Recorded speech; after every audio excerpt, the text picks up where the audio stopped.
si lamang tu ka patia ang tadi kami chang ang sa sa mantu min kha asina tu arai men tu wa bei na ong ko se wei pa tu na sina ong ni ka chuan na ka kan dia kan patia Aku tandiau untuk senda doa ini pihak nak semua ya akan ini kalau ini ada masalah saya sangat sangat ini cuma tak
lihat thọ thật nặng thì câu nào đến thọ thật nặng rất là mà lọc luôn lọc nát đã có từng câu những bên tục đến đột nặng sao thì cái cần đôi số bằng ngày chun rằng làm lâu thì em cần biết rằng là chua lắm nặng thì ta xong rồi thà xong cái khó khăn lắm trong khi không xong anh mình sẽ không đến cái người làm cần phải thà những cái điểm những cái chuyện nó chỉ ta đến thằng thàเขาsẽ làm gì vậy kan sabyak tu kan pacen hai sabik kami jalan thasa sekose jadi bawah ni picit sawah dalam tidak kacau dan mana kalau aku belajar cinta don tu konsumsi dah sebenarnya buat ni pian cara buat bi ikan terjemah sebenarnya buat bi ni heram konsumsi kalau dia saya lensa thawat tampin oi pagi seperti dah akan coba tu nanti bakayong tu kita mencari keluhan.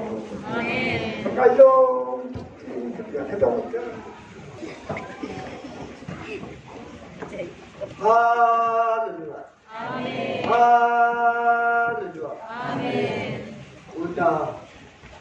Budi kung ketu. Kalau sudah ketiu perhatian itu. Batia ka uti dalam kate, nangan kate, rola rola kate kate kalau tu kapa kate tu hal terus. Setiap trading ni, rola panangan ni ruangan. Setiap ni akan panangan ni ruangan.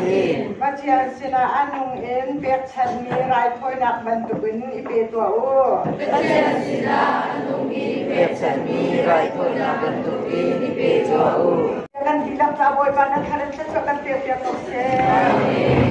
Haleluya Tuhan nak leher ni tak kami boleh baca. Masa dekat ni tiap ni tak boleh baca. Panilakan san sautik pajian na sinakakan san Tinaw na kansan tukang mo pajis kami na sinak lulong tin ka kansan mo pajis.